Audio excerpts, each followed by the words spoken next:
Hola con todos y todas. En esta nueva entrega de Flaxo Especiales tenemos un tema de coyuntura muy importante para desde nuestro criterio. Tenemos el gusto de tener aquí entre nosotros a tres militantes políticos, a tres personas que tienen mucho que decir respecto a un tema importante en el país.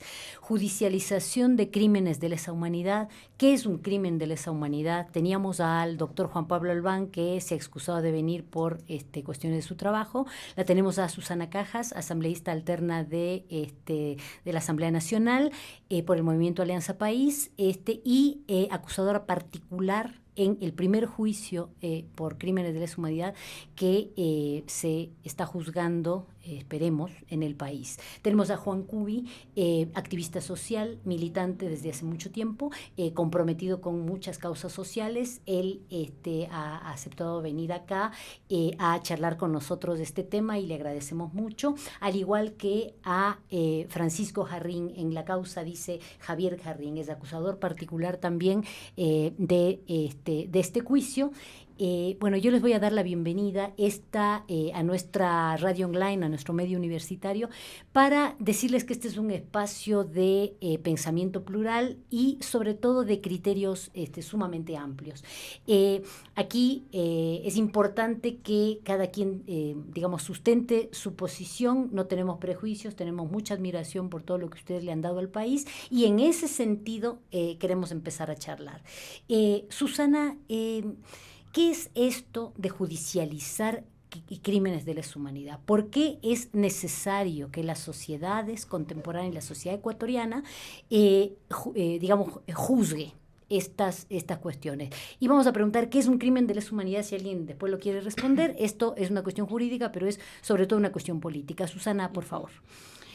Gracias, Isabel. Bueno, yo vengo acá no como asambleísta, ¿no? Sí, no entiendo. Pero para sí, que te conozcan nada más. Gracias de todas maneras. Pues sí es importante decir que yo estoy aquí como una ciudadana y sobre todo acusadora de un delito de lesa humanidad. La lesa humanidad tiene que ver con una lesión a la humanidad, o sea, como un aparato del Estado, como un delito cometido desde el Estado. No es desde la sociedad, sino desde el Estado, utilizando toda la estructura, un aparato represivo con sus funcionarios, con sus equipamientos, con sus recursos económicos, ni no del Estado, sino del pueblo. Opera en contra de la vida de la gente. Entonces, cuando hablamos de lesa humanidad, estamos hablando de una lesión a la humanidad. En este caso, instrumentada en delitos muy concretos, ¿sí? O sea, la lesa humanidad es como un paraguas que se instrumenta en delitos muy, muy específicos, muy precisos, que tienen que ver con tortura, con desaparición forzosa, con ejecución extrajudicial, con violencia sexual, con esclavitud, con esterilización forzosa, bueno, una serie de delitos crueles, digamos, ¿no es cierto? Tiene que ver con un trato cruel contra la humanidad, contra la vida de la gente. Esa es tal vez una descripción sencilla de lo que es lesa humanidad.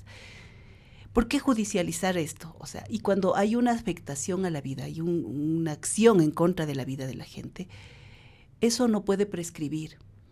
O sea, puede pasar hace 100 años, pero queda vigente, siempre estará vigente la posibilidad de juzgar a quienes cometieron esos delitos.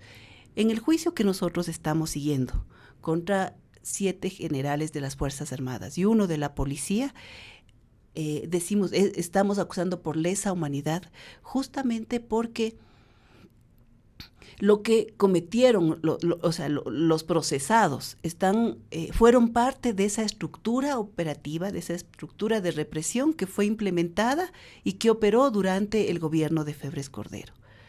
No fueron hechos aislados, no fueron exabruptos como lo dicen muchos, sino que fue una estrategia totalmente pensada, totalmente planificada, para lo cual se creó una estructura represiva que operó y que declaró que en este país hay un enemigo interno. Ese enemigo interno era Alfaro Vive Carajo. En esa estructura, en esa estrategia que según ellos garantizaba la seguridad nacional, se establecía que sí, a todos los cabecillas hay que matarles, hay que eliminar los cabecillas, hay que eliminar a ese enemigo interno. Entonces, tal vez esa es la explicación de lesa humanidad. ¿Por qué hay que judicializar? Hay que responder a la sociedad sobre un hecho que cometieron un grupo o sea, lo que hizo el Estado durante el año en este caso en el año 85. O sea, aquí todos tenemos igual de condiciones, no podemos decir por usar un uniforme estoy exento de responder a la ciudadanía y en este caso a la justicia de lo que hice. Es necesario judicializar porque hay un delito, hay una violación de derechos humanos que se produjo hace 30 años y eso tiene que ser juzgado. Eso genera unos precedentes tanto jurídicos como sociales e históricos que contribuyen a ir construyendo una sociedad diferente. Contribuye a que haya una nueva generación que no conoció lo que pasó hace 30 años y que sepa que realmente es necesario construir esa forma democrática de participar y que se tiene que exigir que nunca un Estado viole derechos humanos para gobernar. Muchas gracias, Susana. Vamos a consultar el criterio de Juan Cubi.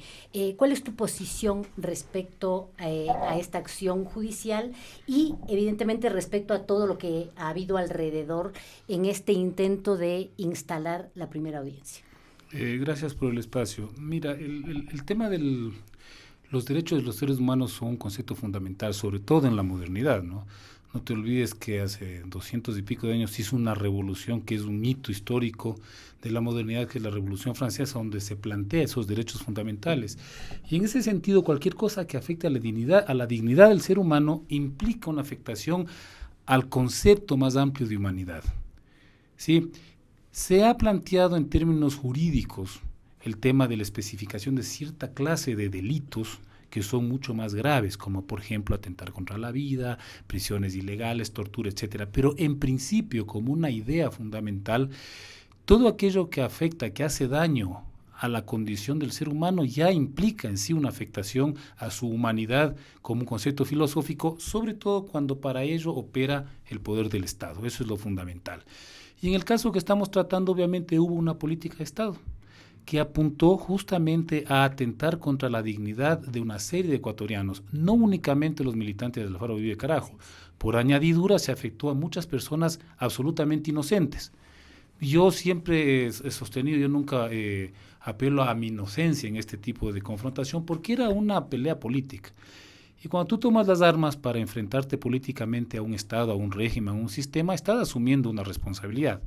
Pero eso no justifica que la acción del Estado se inscriba en un espacio al margen de la ley. Eso es condenable desde todo punto de vista. Mucho peor aún cuando la función de las personas que ejercen una autoridad está encargada por el pueblo. O sea, no es lo mismo que el gerente de una fábrica ejerza una acción de presión sobre un trabajador, lo cual entra dentro del Código Penal, a que el Estado, amparado en las funciones que le otorga la Constitución, ejerce el mismo tipo de delito, se ponga al margen de la ley. En ese sentido es fundamental someterlo a la justicia, pero hay algo que a mí me parece que es más importante de lo que está sucediendo. No es solamente el tema de la formalidad jurídica, es un tema del sentido de la justicia, que es ya una reflexión de carácter filosófica. Es decir, el derecho te sirve para procesar las acciones, las demandas, los hechos, digamos, penalizables en lo que serían las relaciones sociales. El derecho se fundamenta en que hay que hacer cumplir la ley, pero el propósito final de la ley es la justicia, y la justicia implica darle a cada quien lo que le corresponde.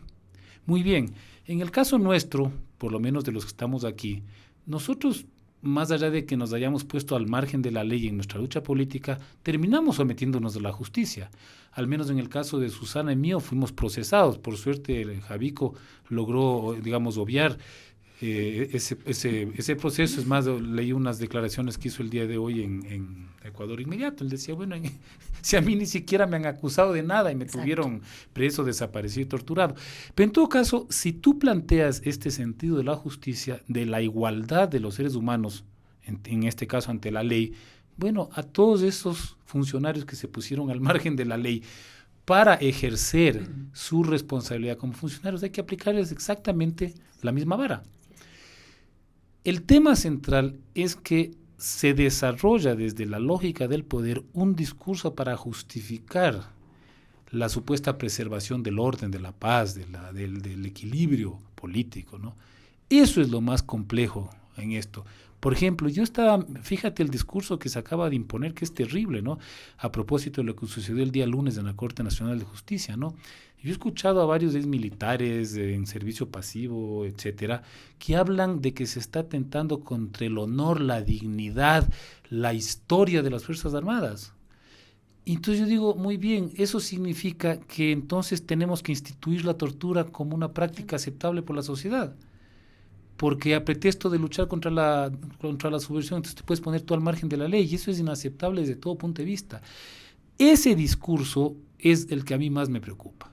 Más allá del tema formal, de la judicialización y del proceso en sí, que obviamente hay que darle la importancia debida, hay algo más detrás de esto, y es esta idea que siempre la buscan imponer desde el poder, y que eso hizo siempre Febres Cordero, decir, señores, ustedes, los supuestos terroristas, como nos calificaban, ustedes también atentaban contra los derechos humanos de los ecuatorianos.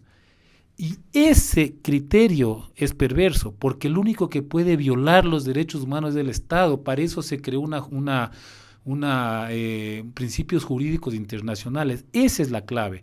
Entonces, en este momento, lo que hay que plantearle a las Fuerzas Armadas y a aquellos sectores que salen en su defensa del supuesto dignidad y honor, es decirles, una institución que lamentablemente se vio involucrada como institución. Yo en eso, por ejemplo, no transijo. No es un tema de individuos. No.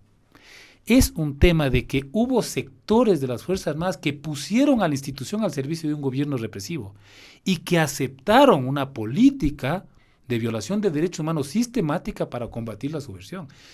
Y entonces a mí me parece que lo mejor que podría hacer las Fuerzas Armadas es justamente asumir ese error, llamémoslo como sea, haber perdido un poco el horizonte de sus funciones y procesar internamente, porque eso le podría ser mucho mejor que asumir una supuesta defensa de una dignidad siendo cómplices o encubridores de crímenes, ¿no? Entonces, creo que por ahí es donde viene el debate central. Es muy importante lo que estás diciendo y le vamos a consultar a Javier Herring. ¿Cuál es, cómo vivió él el momento de no solamente la suspensión de la audiencia, sino el momento del ingreso del alto mando militar a un recinto donde todos estábamos a la expectativa de que se instale esto, ¿no es cierto? La posibilidad de que todos seamos, como decía Juan y Susana, iguales ante la ley, que justamente con sus derechos respetados, con su derecho a la defensa absolutamente garantizado, lo que ustedes no tuvieron. ¿Cómo viviste eso, Francisco, tú en ese momento? ¿Y cuál es tu posición en general frente al tema que estamos tratando? Bien, muchas gracias por la invitación. Es decir, aumentando un poco más lo que decía Juan, es decir, partamos de que estamos en una república, que estamos en un Estado de Derecho, y por lo tanto tenemos al poder ejecutivo, legislativo y judicial, y lo que realmente nosotros insistimos es que esas instituciones como tales tienen que fortalecerse y tienen que funcionar adecuadamente, ¿sí?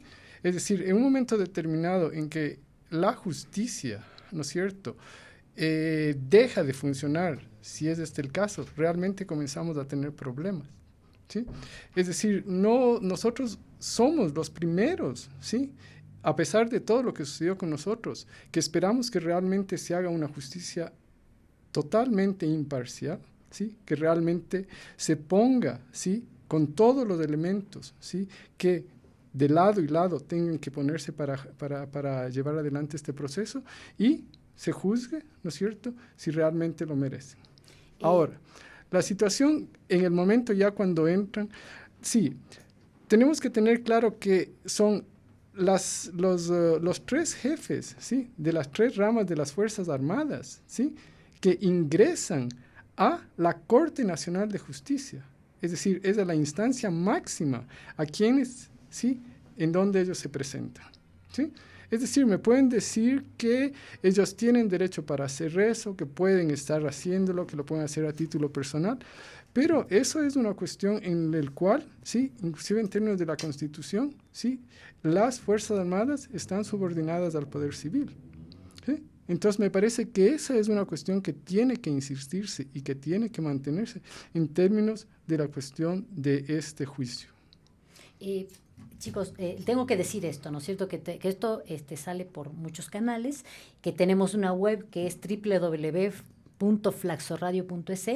Ahí se puede no solamente escuchar esto que se transmite el momento que se transmite, sino también tener acceso al podcast para que todos podamos hacer el uso del material que necesitemos. También tenemos una cuenta de Twitter, @flaxoradio, y ya seguimos porque es muy largo. Una de las cuestiones que ha puesto sobre la mesa Juan es el tema de su militancia, porque esto se está utilizando como argumento para deslegitimar la necesidad de judicializar, ¿no es cierto? Se dice que hubieron delitos de lado y lado, una suerte de teoría de los dos demonios, ¿sí? Y realmente es muy importante decir una cosa que tenemos que decir. No está en cuestión si la lucha armada estuvo bien o estuvo mal. Eso es otro debate. El debate es justamente qué es lo que tenemos que tomar como reivindicación social, como sociedad afectada, ¿sí? Como seres humanos lesionados por estos crímenes que nos han afectado a todos. ¿Cuál sería, Susana, qué posibilidades ves tú de que la sociedad ecuatoriana justamente se sienta parte de esta reivindicación? ¿Cómo tenemos que instalar esto? Porque hay muchas voces muy contradictorias. Hay columnas periodísticas elogiando la labor supuestamente honrosa de las Fuerzas Armadas. Hay quien dice que se lo está juzgando por cumplir con su deber. ¿Cuál es el debate social que nos tenemos que dar para que toda la sociedad ecuatoriana, y es una pregunta que les voy a hacer a todos, la sociedad ecuatoriana debe sentirse lesionada y afectada porque se hayan violado derechos de esta manera, aunque sea de una sola persona desde el Estado, con recursos públicos, con funcionarios del Estado? Bueno, mira, a mí me parece que de las experiencias que hemos tenido ya durante las audiencias, durante alguna opinión pública que se ha generado, yo puedo constatar sobre todo que la ciudadanía tiene temor de pronunciarse tiene temor de apoyar públicamente. Aún con 30 años. Aún con 30 años después. La experiencia que yo tengo, por ejemplo, cuando estoy en algunas radios, es de que muchas mujeres se solidarizan y llaman y hablan con mucha reconocimiento a todo lo que nosotros fuimos, lo que nosotros hicimos, y condenan totalmente lo que hicieron las Fuerzas Armadas y tienen clarito lo que hizo el gobierno de Febres Cordero. Sin embargo, cuando tú planteas una presencia física, hay temor. Hay temor. Cuando hay que haya un acompañamiento, hay temor. O sea, a mí, yo siento que ese estado de terror que creó Febres Cordero durante el año 84 se mantiene. La gente tiene temor a pronunciarse públicamente, a acompañar físicamente, digamos, cuando se trata de esto. Aquí hay un juego también. Yo sí creo que hay que actuó, se está planteando que es lesa humanidad porque fue sistemático, porque no fueron hechos aislados, porque no fue un abuso de poder de un soldado. Porque no fueron errores ni excesos. No fueron errores ni excesos, fue una política de Estado. Sin embargo, en este juicio hay unos acusadores y hay unos acusados. Creo que las Fuerzas Armadas sí sacan a relucir su espíritu de cuerpo, sacan a relucir su poderío institucional para realmente defenderse de algo que en este caso no es una acusación a la institución. Es una acusación a unos generales que estuvieron dirigiendo las estructuras de poder que implementaron la represión durante el gobierno de Febres Cordero. Es así, jurídicamente es así, tiene unas connotaciones institucionales, tiene unas connotaciones de imagen social frente a todo el país, pero aquí no. ¿Qué pasa con las Fuerzas Armadas? Te dicen, es una afectación a la institución. Y claro, en su discurso lo que posicionan es Alfaro vive carajo contra las Fuerzas Armadas. ¿Y qué es lo que buscan? Seguir confrontando a una sociedad, seguir diciendo aquí estamos nosotros para garantizar la seguridad de este país. No es Alfaro vive carajo contra las Fuerzas Armadas. Aquí hay unos acusadores, 3 acusadores y hay 8 acusados. Yo pienso también que hay son hechos que fueron hace 30 años. Son hace 30 años y la memoria es lo que nos plantea tal vez la falta de presencia social. Yo siento que hay una falta de presencia de respaldo público expreso, digamos, aunque en las redes te felicitan, te reconocen, pero hay este respaldo público es bastante débil. Es un hecho de hace 30 años. Aquí lo que eso nos plantea es un trabajo fuerte de recuperación de la memoria. Tenemos una generación de 30 años o menos que no conoce la historia, no conoce lo que pasó hace 30 años. Entonces, por lo tanto, es un hecho desconocido o es un hecho que te genera temor o no le dimensionas de lo que se trata. Entonces, yo más que todo tengo como, todo esto lo que me plantea son unas tareas, o sea, lo que hay que hacer políticamente, o sea, es reparar la memoria, es también generar una opinión pública sobre personas que tienen que pronunciarse. Sobre lo que hicieron los militares debe haber pronunciamientos públicos. Debe haber un pronunciamiento del Ministerio de Defensa, debe haber un pronunciamiento del presidente, porque esto no puede quedar así. O sea, a las Fuerzas Armadas, la próxima audiencia van en traje de camuflaje con sus fusiles. O sea, lo que hacen es unas demostraciones de decir, a estos se están enfrentando. O sea, ubíquense. Entonces, creo que deben haber unos pronunciamientos de la sociedad, del Ejecutivo. Debe haber, o sea, esto no puede quedar así. Definitivamente. Juan, ¿cuál es cómo instalar, o sea, cómo cumplir estas tareas? O sea, ¿te parece que estas son las tareas? ¿Qué tipo de debate nos tenemos que dar? Tenemos que recuperar la memoria. Esto nos enseña en las escuelas. La historia del Ecuador se termina a lo mejor al principio del siglo XX en los planes educativos. ¿Cuál es el debate que nos tenemos que dar? Mira, y sin perder de vista lo que ha dicho Susana, sí, ¿no es cierto? La necesidad del apoyo del pronunciamiento. Quien mayores anticuerpos crea para este tipo de procedimiento, este tipo de hechos lamentables, es la sociedad. Eso es innegable. No es necesariamente ni el aparato del Estado ni las instituciones formales, es la sociedad en su conjunto la que puede tomar la decisión de impedir que estas cosas ocurran. Esa famosa sanción social que se puede expresar de muchas formas, la que te puede plantear realmente la posibilidad de ir, no frenando, porque eso es más complejo, pero al menos sí creando una serie de elementos que impidan. ¿Por vía de qué? Por vía del esclarecimiento, por vía de que aparezca finalmente la verdad, por vía de que en ese debate eduques a los niños, a los jóvenes, etcétera, etcétera, ¿no? De manera que a mí me parece que es fundamental, por ejemplo, el hecho de que haya vuelto a salir a la luz pública este juicio, este primer juicio. Fíjate que a los 30 años, primer juicio, ¿no?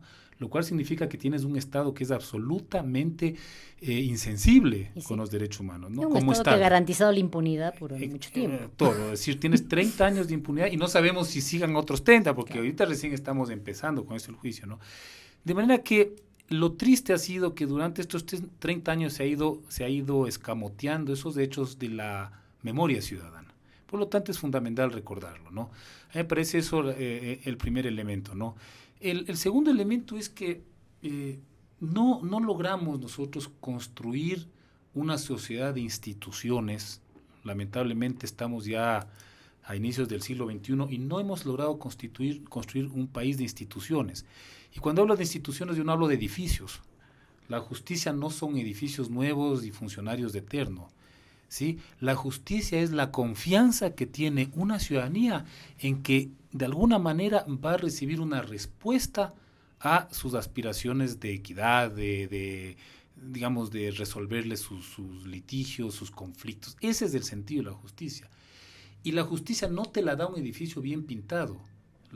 Esa garantía, la garantía de la justicia te da la confianza. Cuando la gente finalmente dice, hemos instituido una lógica de administrar la justicia en beneficio de la gente, más allá de que hay un juez, un fiscal, ¿sí? Entonces, cuando los militares entran a la Corte Nacional de Justicia, ¿qué están diciéndole al país?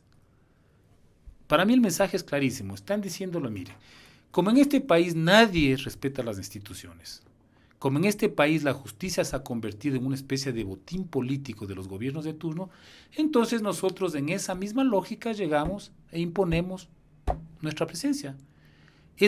Simbólicamente es un desconocimiento del poder civil, del poder político civil.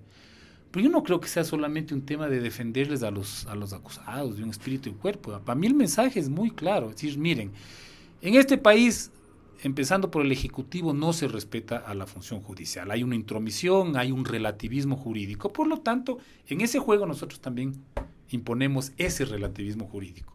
¿Qué están diciendo? Tengan cuidado con juzgarnos a nosotros.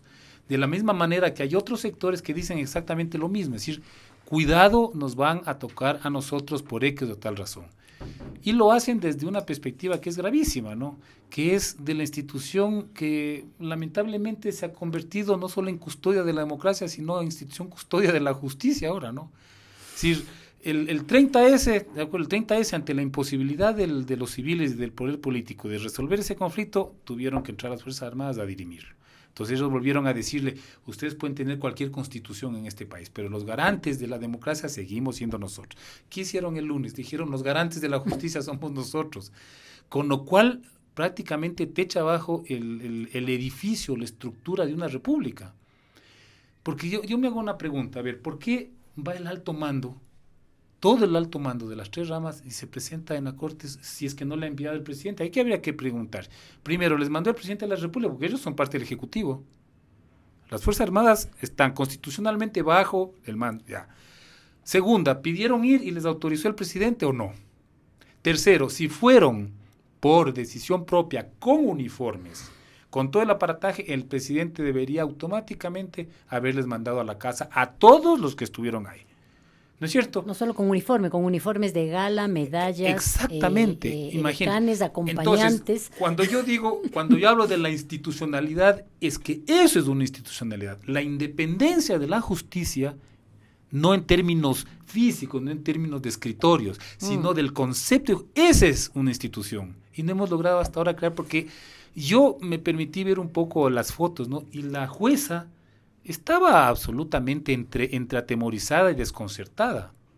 El propio fiscal, cuando sale a hablar, el fiscal general hablaba con un recelo tremendo, ¿no? Y entonces yo digo, bueno, ¿dónde están las instituciones republicanas? Porque nosotros somos una república. Entonces, a mí me parece que eso es lo que hay que, eso es a lo que hay que tratar. Parece muy importante esto del tema de la institucionalidad. Hay una cosa adicional, ¿no es cierto? El Ecuador, aunque tengamos tanto tiempo de retraso, ¿sí?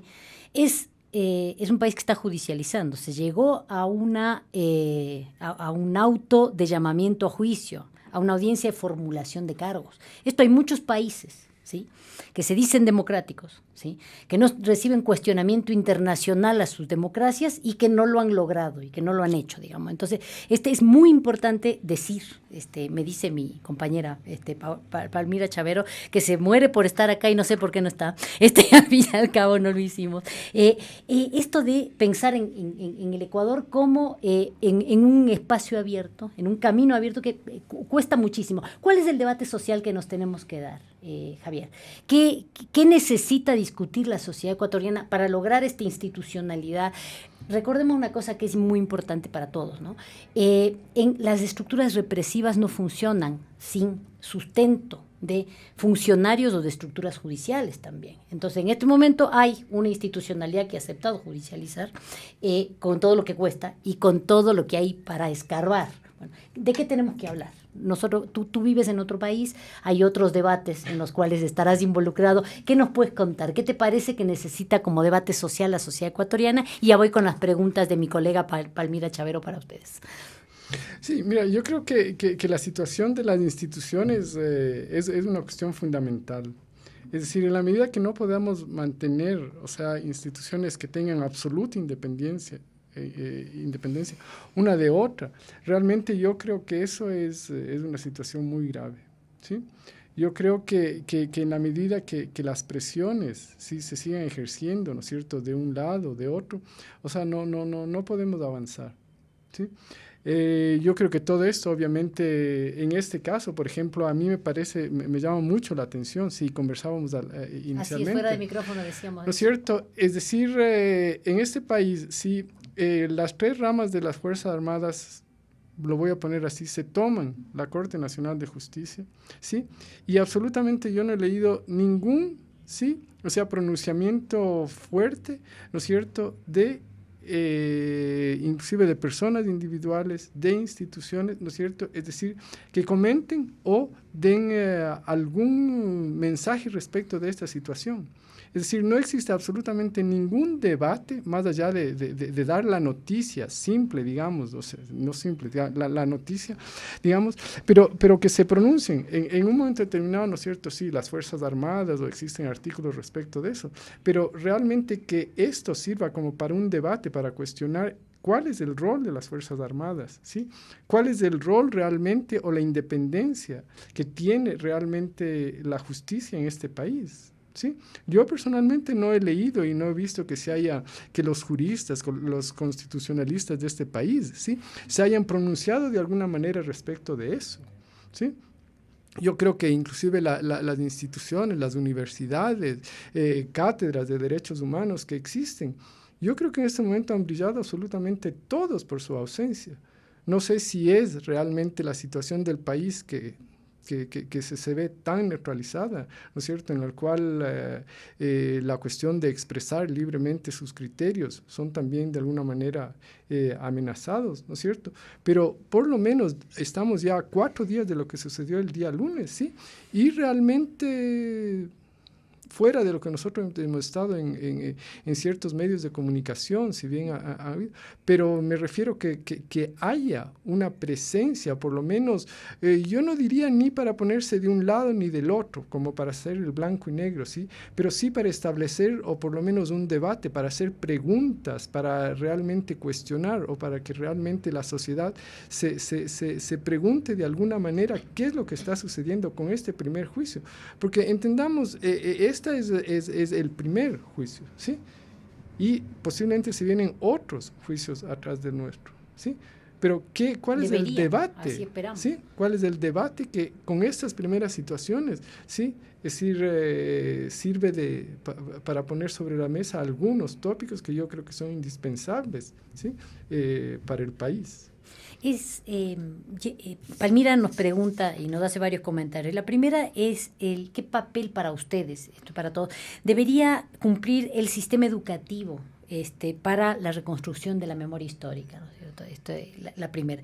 Y la segunda es, ella es española, la colega que pregunta, y ella dice que esto en términos de debate internacional es muy importante. Ella ve al Ecuador como un ejemplo de haber llegado a esta instancia para el resto de países que aún tienen una deuda histórica muy importante consigo mismo, ¿no es cierto? España es un caso paradigmático, hay más. Bueno, así que en el orden que quieras, Susana, empezar. Estoy muy esquemática. ¿Qué te parece si vamos a charlar con Juan? Después vamos a la inversa. Vamos a charlar con Juan primero. ¿Qué tiene lo del sistema educativo y lo del tema internacional, ¿no es cierto? La humanidad entera, el mundo está retrasado con estas cuestiones. En realidad, hay un solo país que tiene juicios y condenas por crímenes de lesa humanidad. ¿Cuál? Argentina. Pero en Yugoslavia también, claro. Sí. La Corte Internacional. Claro. En la región, claro. Hay claro. casos bueno, paradigmáticos. En la región es el único país, pero aparte digamos, que siguen juzgando. Bueno, también Chile, ¿no? Chile logró meterlo preso Chile logró meterlo preso a Pinochet, ¿verdad? Lo tuvieron por lo menos un par de años, digo, ¿no? Ya es algo, ¿no? Y en Uruguay... Pero era senador vitalicio. Sí, pero lo tuvieron al menos, así se en jaula de oro, pero lo tuvieron allá, ¿no? Bien guardado.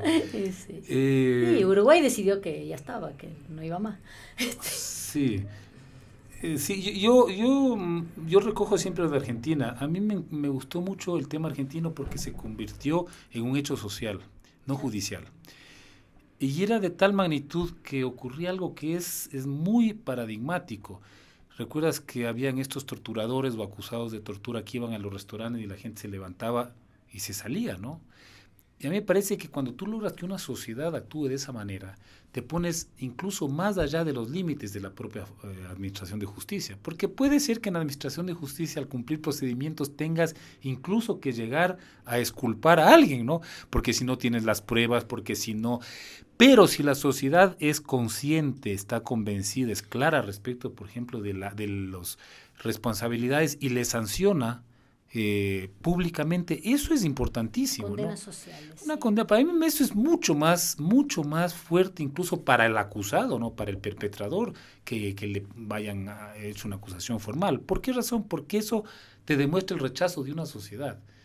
Porque mira, América Latina históricamente hemos sido reyes para la impunidad judicial, o sea, eso sí es una institución perversa, ¿no? No solo aquí, en todo lado hemos sido reyes para eso, ¿no? Para lograr la impunidad, ¿no? Y entonces mucha gente se escuda en esa impunidad judicial para posteriormente decir yo no soy culpable, y con eso paso orondo por la vida, ¿no? Además yo veo con mucha vergüenza el caso ecuatoriano, contrariamente a lo que dice Palmira, fíjate, en este país, no sé si hay otro país, aquí se elige por voto popular a los violadores de derechos humanos. No, ha pasado. En Argentina mismo también pasó. Han elegido torturar. Se eligió un gobernador en la provincia de Tucumán. Claro. Antonio Domingo Bussi, que fue gobernador militar. Bussi, me acuerdo. Claro, fue elegido 2 veces. Aquí tenemos ya elegido 3 al abogado Jaime Nebot. Él está acusado, él tiene un juicio interpuesto ahí en la Comisión de la Verdad. Entonces es terrible cuando tú dices, bueno, ¿de qué sociedad estamos construyendo que premia con un voto popular arrollador 3 veces reelegido y antes 2 veces Febres Cordero? Por eso hablábamos de la necesidad del debate social, porque entonces, para condenarlos hay que conocerlos. Ahí es cuando tú dices la educación. Mira, la otra cosa fundamental en este país es que necesitamos lograr ciertos pactos sociales. Es imposible construir un proceso de educación de los jóvenes, de la gente, igual de la salud, sin tener un pacto. ¿Por qué razón? Porque tú no puedes admitir que dependiendo de cada gobierno, tú alteres, por ejemplo, los pensum, alteres los contenidos educativos, alteres los textos escolares. Eso es terrible en este país. Es decir, tú vas viendo que de acuerdo a cada gobierno que se siente de alguna manera que está supuestamente planteando la verdadera transformación o el verdadero proyecto, tiendes a sesgar totalmente la educación. Y esto, por ejemplo, si lograras tú un esclarecimiento, tendría que ser parte de la historia nacional oficial, o sea, formal, pública, de manera que no pueda borrarlo ningún gobierno que resulte que viene el día de mañana, porque son hechos históricos, ¿me entiendes? Entonces a mí me da mucha gracia, porque a veces yo veo, por ejemplo, textos de historia, no solo escolares, textos de historiadores donde, por ejemplo, la lucha de ABC no aparece. O aparece descontextualizada. O aparece como un hecho anecdótico. Eran unos muchachos que les dio ganas de jorobar un poco, no eran militantes. Exactamente. O en muchos casos. Entonces, pero yo te hablo de estos de historiadores serios, ¿no? No estoy hablando de igual, ¿no? Entonces, claro. Bueno, no serán tan serios que se olvidan de su métier, de la historia. Pero a veces es un olvido, yo creo que es un olvido hasta un poquito. Pero no creo que haya mucha ingenuidad en los olvidos. Yo no creo. Porque aquí. No, yo digo, por eso digo olvido voluntario. No hay que ser tan bondadoso ahí. Claro. Susana, ¿cuál es tu posición? ¿Cuál es el papel del sistema educativo, si es que tiene alguno? Es importante lo que ha señalado Juan respecto de los historiadores y cómo se hace historia. Pero si hay una cosa que decir es que los historiadores, así los más reconocidos, se quedan en la conquista y en la colonia, no se comprometen mucho con la contemporaneidad, entonces nos olvidamos, como dicen. O sea, a mí me parece que hay una educación formal en el sistema escolarizado, digamos, ¿no es cierto? Pero también hay procesos educativos de la sociedad que justamente se desarrollan a través de debates, a través de discursos, a través de toda la comunicación que se recibe, ¿no es cierto? Y que fluye de ida y vuelta. A mí, bueno, me parece que en ese sentido lo que está ahorita pasando, tal vez con las Fuerzas Armadas, es que yo creo que también la demostración de poder de las Fuerzas Armadas también evidencia un temor, ¿sí? No solamente es esa demostración de poder, hay preocupación, hay temor de que justamente esa referencia institucional, esa credibilidad de ser la institución con más prestigio del país está en juego. Por eso las Fuerzas Armadas ponen tan en sus discursos, ocupa tanto tiempo y tanto espacio valores como el honor, por ejemplo. Entonces nosotros somos hombres de honor. Aquí las Fuerzas Armadas son las que defienden el honor. Entonces, cuando uno pone tan en el tapete el honor, es que también hay preocupación. Es un valor que tienen que seguirlo forzando, lo tienen que seguir casi imponiendo en la sociedad. Y un honor vinculado a un uniforme. O sea, el hecho de tener uniforme me hace un hombre de honor. El hecho de ser militar es una profesión que viene ya con el honor incluido, ¿no es cierto? Bien incorporado ahí. O sea, aquí el honor, todos tenemos honor, todas las profesiones son de honor. Entonces, mira, eso a mí me parece que esos mensajes educan también a la gente. Claro que sí. O sea, ahora estamos en un debate, por ejemplo, sobre las enmiendas. Yo he hecho unos diálogos, he participado en algunos espacios sobre las enmiendas con alguna gente de comunidades, de barrios. ¿Cuál es la lectura que hace la gente sobre los militares? No se oponen a la enmienda. ¿Por qué se oponen a la enmienda? Porque dicen los militares están hechos para matar, ¿sí? Los militares están formados para matar. Los militares no deben hacer actividades complementarias a la policía porque la acción de ellos es hecha para matar. O sea, ellos están preparados para la guerra, no para controlar ciertos eventos delictivos, digamos. Eso a mí me hace pensar que en la población está totalmente asimilada el que los militares pueden actuar de esa manera. Pueden actuar, o sea, como están hechos para la guerra, es una institución que garantiza la seguridad del país. Entonces, por lo tanto, en la sociedad está en el chip de su memoria, de su mente, el decir, pueden hacerlo. Bueno, entonces, esto me da escalofríos. Sí, o sea, yo he estado pero en me da escalofrío la sea, enmienda. Esa es la que me da escalofrío, porque es la traducción de la doctrina de la seguridad nacional. Sí, o sea, pero claro, yo no quería yo traigo a colación la enmienda porque eso habría que hacer otro debate, No, pero claro. Lo que te digo es cómo siente la gente. ¿Por qué se opone a la enmienda? Porque no hace ese análisis institucional, hace el análisis de qué significan los militares en las calles. ¿Por qué traigo a colación todo esto? Porque, o sea, esto va creando una forma de ver la sociedad, de ver los roles institucionales, ¿sí? Y eso creo que hay que desmitificarlos. Hay que desmitificarlos. Ahora le voy a preguntar, ¿cómo se desmitifica eso? ¿Cómo ves esto? Ya te sigo, Susi, porque es súper importante pensar esto, que tenemos unas cuestiones naturalizadas. Tenemos naturalizado la impunidad. Decía Juan, tenemos naturalizado que los militares sirven para la guerra y en algún momento a alguien van a matar. ¿Cómo ves tú esos imaginarios? ¿Qué peso tienen esto en el silencio que tú denunciabas, Javier, hace un ratito? Mira, a mí, una cosa que a mí me parece, sí, que debería servir todo esto, es justamente para dejar claro y sobre todo para estas generaciones. O sea, siempre se habló de que el Ecuador era una isla de paz, ¿sí? Siempre, o sea, nos metieron el cuento, siempre era que el Ecuador, dentro de todo lo que era Latinoamérica, ¿no es cierto?, era una isla de paz.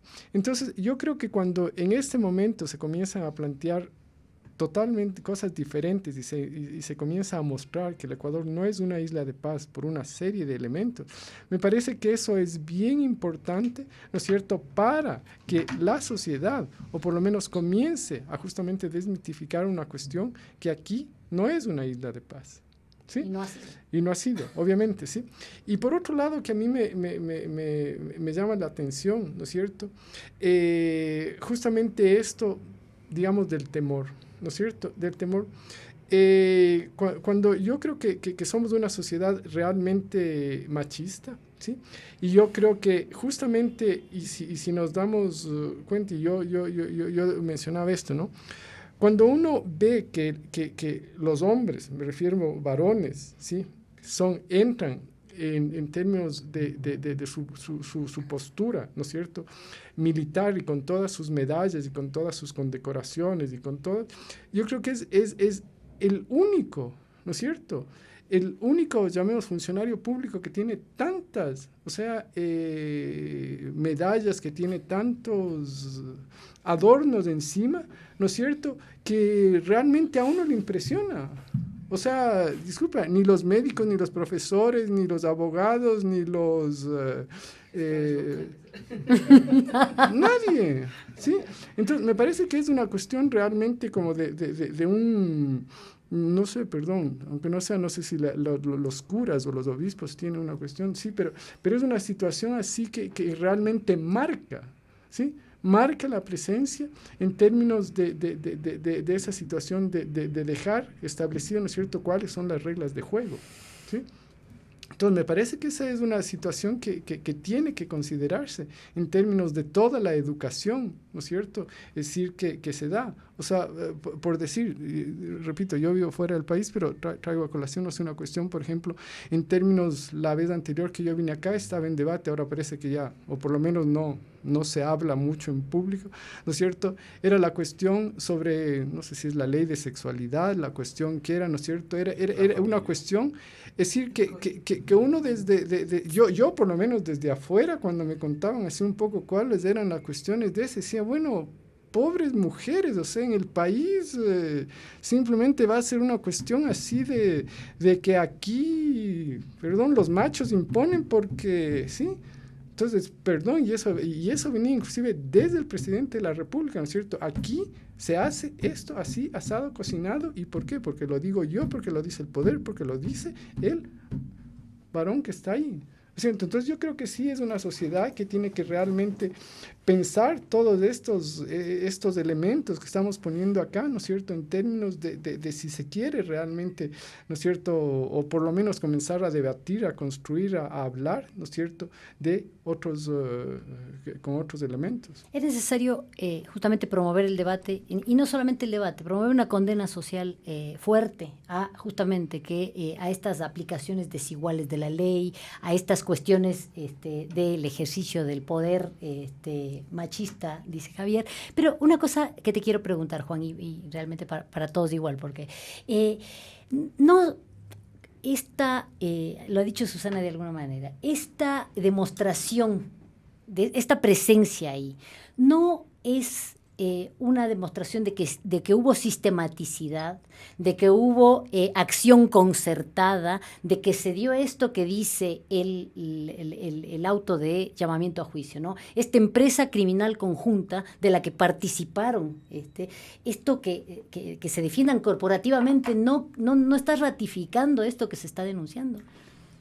Sí, antes solo quería acotar un elemento adicional respecto de que se estaría afectando la gloriosa trayectoria de las Fuerzas Armadas con esto. Mira, ¿cuántos años tiene el glorioso ejército ecuatoriano? Fue fundado por Alfaro, es decir, estamos hablando de un siglo. ¿Cuántos años tiene la Sagrada Iglesia Católica? 2000. Sin embargo, la Iglesia Católica ha sido capaz de destapar y procesar los casos de pedofilia, abusos, etcétera. Y eso no es que atenta contra la sacralidad de la iglesia. Papá, señores, de esto hay que zanjarlo, hay que resolverlo y hay que hacerlo público. Y ahí están estos curas condenados, expulsados, presos. Bueno, ¿le ha hecho daños a la iglesia? No, más bien creo que le ha hecho bien. ¿No? Yo no soy católico, pero desde la feligresía supongo que agradecerán ese tipo de acción. Bueno, ¿y por qué las Fuerzas Armadas no pueden hacer algo similar? ¿Qué tiene que ver uno con otro? o sea, si te apuesto que si es que procesan, asumen y deciden, digamos, frontalmente que hay una responsabilidad, ten la seguridad de que a la semana hacen una encuesta y seguirán siendo la institución más apreciada, porque eso es lo que dicen las encuestas, ¿no? Y sí, hay A lo mejor suben unos puntitos, ten la seguridad. No sé cuál es este prurito, ¿no? De no enfrentar. A ver, tú me... Sí. No, estoy de acuerdo. Nada más decía que tiene que tanta razón. El hecho de que se discuta públicamente fortalece la institución. Pero, ¿por qué transparencia? El honor no es honor solamente para actuar en las sombras y encapuchados es, y pues. Con gente indefensa. Es también Así poner la es, cara. o sea, porque y además por supuesto, o sea, además y detrás de eso no hay ningún honor. Además que hay la condena supuestamente que estamos afectando, que se estaría afectando o poniendo en cuestión las funciones de las Fuerzas Armadas. Que me digan a mí, que me muestren un manual donde diga que la tortura es una de las funciones, uno de los deberes de las Fuerzas Armadas, o los asesinatos. No, señor, eso no tiene nada que ver, no está especificado en ninguna ley. Si estábamos en Inquisición, chévere, señores, están cumpliendo lo que manda la ley. Torturen. Era legal. Ya no las brujas. Sí. ¿Me entiendes? Entonces, es relativo. Ahora, tú me hacías una pregunta que ya me olvidé de paso. No, era el tema de la defensa corporativa. Justamente, la defensa corporativa no es una muestra de planificación sistemática. Mira, Así yo... es, y también, solo para rápidamente te voy a contar, no, el que me olvidé la pregunta. Verás, hace un tiempo tuve un debate con el general Moncayo sobre este tema, Sí. ¿ya? Y entonces él me decía, escucha, el general Moncayo decía, eso está grabado, no vayan ahora que está de moda a meter este juicio por todo. Decía él que él no concebía que el general Delgado estuviera involucrado en esto, ¿ya? Él dice, para mí es inconcebible, son malos elementos, ¿no? Yo le tuve que decir al general Delgado, y disculpen que traiga colación ya temas medio personales, yo le decía, verá, al general Moncayo, le decía, verá, general Moncayo, le voy a contar una historia. Cuando a mí me detuvieron, me torturaron, yo estuve en instalaciones militares. Totalmente. Estuve en el Ministerio de Defensa, estuve en el cuartel Quinto, etcétera, etcétera. Y a mí me parece inconcebible que un soldado o un grupo de soldados puedan utilizar esas instalaciones sin que se entere nadie, pues. De manera que no es un tema aislado. Es decir, hubo lo que se ha señalado en esta acusación, hubo una concertación institucional para avalar, autorizar, impulsar, proteger o lo que sea. Y a mí me parece que mientras más se sigue negando eso, las Fuerzas Armadas tienen aún menos posibilidades de enfrentar esa situación y más bien sacar un provecho institucional y decirle al país, miren, esto no puede repetirse, las Fuerzas Armadas no estamos para eso ni estaremos jamás. Sí, gravísimo. Susi, decías algo y después le pregunto a Javier esto mismo. O sea, no. Que actúen en conjunto para defenderse implica que de alguna manera han actuado en conjunto para concertar y acordar. El general González decía esta mañana. Primero, el general González decía esta mañana que Luis Vaca, parte acusadora con ustedes en este juicio, estaba por su propia voluntad, estuvo desaparecido 2 años y 8 meses porque le daba pánico salir. Entonces ellos lo que hicieron fue protegerle o implicó eso. Por favor, o sea, no pueden cambiar no me resulta lógico que cambien los comandantes o que cambien, no sé, el personal de guardia o cualquiera, y que esté una persona detenida ilegalmente y que nadie diga ni haga nada, porque eso es de empresa criminal conjunto. A mí, o sea, me parece que las Fuerzas Armadas ellas aceptan la violación de derechos humanos, no pueden negarlo. O sea, son tantas las pruebas y las evidencias que no pueden negar que violaron derechos humanos. No pueden justificar la presencia de mazmorras, porque no son calabozos, o sea, son mazmorras donde nos torturaron y están dentro de los cuarteles, o sea, no están en casas alquiladas, no son paramilitares, o sea, está dentro, son ejército privado. Donde nosotros nos tuvieron, está dentro de un cuartel, existe todavía, o sea, ni siquiera lo han sacado, ahí quedó. Yo creo que, y no sé ni por qué no lo eliminaron. Me imagino que pensaban que alguna vez lo podían volver a ocupar, no sé. A ver, me parecía ingenuo, ¿por qué no lo eliminaron? O sea, yo fui a hacer el reconocimiento de esta mazmorra, porque es mazmorra, no es un calabozo, o sea, de los que hay en las cárceles, no sé. Es una mazmorra o subterránea, y ahí está, igualita estaba. Lo que habían hecho es poner una pared, taparle taparle una pared para ocultar esas celdas más horribles todavía, pero eso estaba ahí. Entonces ellos no pueden desconocer esas mazmorras, o sea, eso no pueden desconocer. Y el que sigan existiendo no es una conciencia muy grande de impunidad. Pero esta mañana justamente porque yo estuve escuchando la entrevista al general González y él acepta que había los calabozos. Es que, sí, y él dice exactamente que sí, que había los calabozos, que había las sesiones de fotografía, que había las cuestiones de maquillaje, que se hacía. Es decir, él dice que todo eso existía y justamente antes del nosotros decíamos, y él lo dice así, ¿no es cierto? Eso obedecía al plan, ¿no es cierto? Porque nosotros nos estábamos preparando, porque la situación tanto interna cuanto externa demandaba, ¿no es cierto?, que nosotros nos preparemos. Entonces, nosotros decíamos, sí, eso estaba en términos pedagógicos. Eso servía para eso. Claro, pero el establecimiento educativo. Claro, era una, claro, o sea, pero hacían unas prácticas así. ¿No es cierto? Entonces es no, inaceptable. Pero, o sea, yo iba un poco a que ellos aceptan, pero claro, los asusta lo de lesa humanidad. Les asusta, o sea, dicen, claro, lesa humanidad no podemos aceptar que nos comparen con un holocausto, no podemos aceptar que nos comparen con lo que pasó en Argentina, que son 30,000 muertos. Entonces, claro. O sea dicen, que uno no importa, dos no importa, claro, 48, 150 y pico, claro, tiene que ser miles. Así es. Entonces, la reflexión que hacen es, lesa humanidad es cuando es masivo, pero así, cuando has matado a cientos de miles. Si no hay eso, no es lesa humanidad. Entonces, la preocupación fundamental de ellos es esa. No hay lesa humanidad, aceptamos violación de derechos humanos. Pero bueno, yo coincido con lo que dice Juan. El aceptar, además el someterse a la justicia, les refuerza, o sea, les fortalece, hace realmente decir, bueno, aquí hay una institución que apoya la investigación de los delitos que nos están acusando.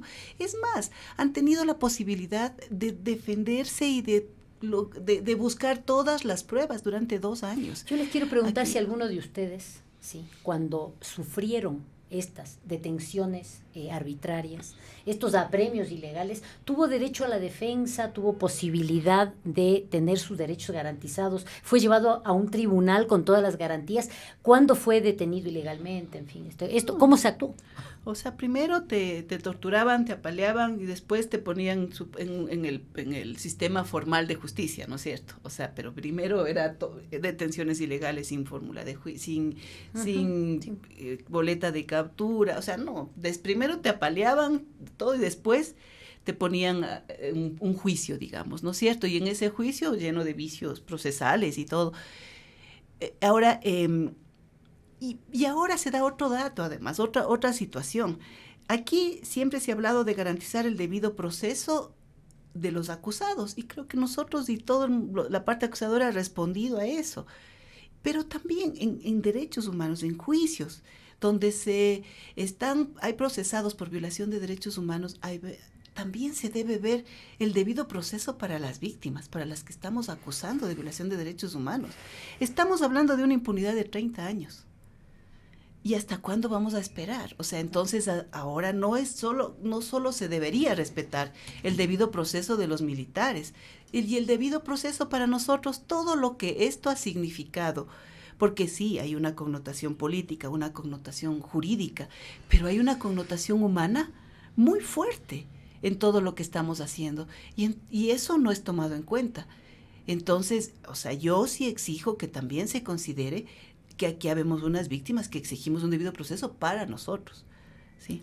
¿Cómo se traduciría, Javier, este debido proceso? Porque han habido estos de crímenes de lesa humanidad, es importante y es fuerte definirlo así como lo han hecho ustedes, porque está bien, se dice una víctima, 2 víctimas, y sus familias, y sus amigos, y las vidas de los afectados directamente y de las personas que indirectamente han sufrido, ¿no es cierto? ¿Qué significa esto?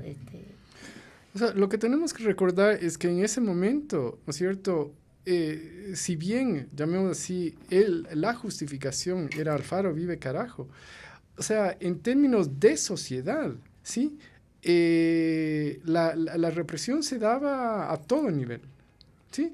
La situación no era, repito, era simplemente nosotros éramos la excusa, ¿sí? Para atacar a un montón de otros sectores en los cuales simplemente ellos veían enemigos en todo lado, ¿sí? Entonces, esa es una situación que realmente hay que dejarla clara, ¿sí? Por otro lado, es decir, lo que tú mencionabas, hablo un poco de mi caso, ¿sí? Es decir, en ningún momento, porque pongamos así, ¿no es cierto? Sí, el proceso habría sido adecuado cuando a nosotros nos detienen, ¿sí? Simple y llanamente, en nuestro caso, nosotros no teníamos ningún tipo de orden de captura. Nosotros en ese momento no teníamos ninguna, ¿sí? No estábamos con armas, no estábamos con nada. Entonces, simplemente si hubiese, ¿sí? Si nosotros hubiera sido una amenaza para la sociedad, sí, y si tenían alguna acusación contra nosotros, tendrían que habernos colocado a órdenes de jueces, ¿sí? En ese momento así de fácil. Pero no, simplemente de ahí vino toda la cuestión de la tortura y la desaparición. Entonces, realmente es una cuestión que hay que manejarla también desde la parte de nosotros, de las víctimas. Por ejemplo, en este caso, sí, el proceso comenzó de la judicialización fue en marzo, sí, del año pasado. Hasta este momento, sí, recién después de más de un año, sí, recién es que se está haciendo llamado a la audiencia de juzgamiento. Sí, anteriormente, sí, inclusive hace 2 meses, se canceló, sí, ya la primera llamada, sí, se canceló, sí. Hay que tener en cuenta que fue el mismo imputado que ahora el que pidió el aplazamiento fue el mismo imputado que ahora con su certificado médico pidió la misma persona. Así es. Entonces ahora nuevamente, ¿no es cierto? Y si bien es un tema, una situación más puntual, entonces, ¿cómo realmente funciona la cuestión de la justicia? ¿Sí? Porque inclusive hablemos de cómo se suspende la audiencia, es también una situación bastante dudosa, ¿sí? En términos de simple y llanamente cómo la juez acepta un papel que simplemente dice que tuvo un síncope y simplemente que por ese motivo, sin dar a conocer a nadie, sin presentar al fiscal, sin presentar a la acusación particular, sin compartir con los otros 2 jueces, simplemente suspende. Y voy a decir una cuestión extra, digamos, que esta mañana me han dicho, porque se presentó, y tanto nuestro abogado, sí, la fiscalía, presentó justamente un escrito pidiendo que los documentos sean presentados, como entiendo, tenemos derecho a conocer por qué se suspende la audiencia. Claro, como decía Susana, ¿no es cierto? Nosotros, que somos los que estamos acusando, debemos saber, bueno, ¿y por qué se suspendió la audiencia? Pero simple y llanamente la jueza, sí, ha dicho que no tiene ninguna obligación de presentar las copias de la historia clínica del acusado. Entonces, ahí es cuando nosotros decimos qué es lo que sucede, ¿no es cierto? Entonces, por eso me dejan helada con esta cuestión y pensemos un poco en esto del debido proceso para las víctimas. ¿Por qué razón? Simplemente porque empezó el juicio oficialmente con la formulación de cargos del año pasado, pero antes de eso habían pasado no solamente los años de afectación, sino desde que empezó a sustanciarse la causa fueron otros 2 años. O sea, empezó el 1 de octubre del 2013.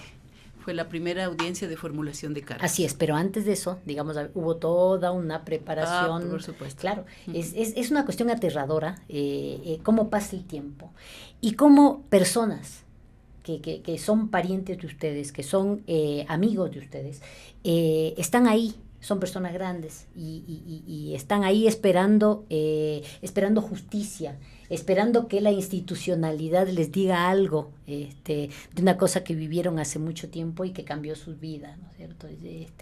Yo quiero agradecerles.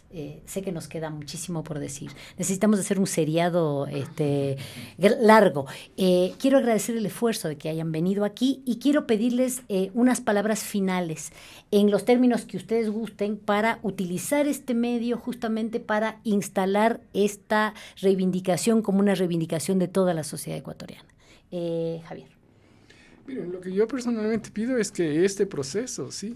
Más allá de la situación, llamemos individual, yo creo que debe servir para el país, para la democracia del país, ¿sí? Y que realmente esto sea un proceso en el cual realmente se ponga en el debate un montón de elementos que creo que aquí han surgido, ¿sí? Para realmente avanzar, independientemente, ¿no es cierto?, de quién esté en un momento en el poder, ¿sí? Yo creo que es una situación de que cómo vamos a construir a largo plazo realmente una democracia con instituciones realmente fiables, ¿sí? En términos de todos los seres, de todas las personas que vivimos en este país, ¿sí? Porque me parece que hacia allá tenemos que caminar, ¿sí? Porque si no, de otra manera, cada vez la situación se vuelve más complicada. Muchísimas. Juan, por favor. Yo aspiraría a que esto de todas maneras, pase lo que pase, sirva como un precedente para la sociedad, porque eso manda un mensaje a todo lo que implique el poder en una sociedad. Es fundamental eso. Puede ser el poder militar, el poder político, que tarde o temprano tiene que someterse al escrutinio público, ¿no?, al juicio de la sociedad. Y eso sirve porque puede de todas maneras plantear frenos y plantear límites al ejercicio del poder, que eso creo que es fundamental en un ejercicio democrático, ¿no? Y más aún si es que es la sociedad la que pone los límites, ¿no? Eso es clave. Habrá que ver si lo logramos, habrá que ver qué resultados hay, pero porque me parece que siempre hay que tener una, ¿cómo decírtelo?, una especie de advertencia sobre quienes ejercen el poder en una sociedad. Es fundamental. Siempre. Siempre. Susana. Bueno, para mí este juicio, tal vez la cara más visible es esta cara judicial, digamos, esta cara jurídica, pero creo que atrás hay un montón de connotaciones y tienen que ver con que el resultado o sea, la acusación que estamos haciendo es el resultado de unos actos, unas violaciones que fueron cometidas y que detrás de esas violaciones estaba una visión totalmente patriarcal del Estado,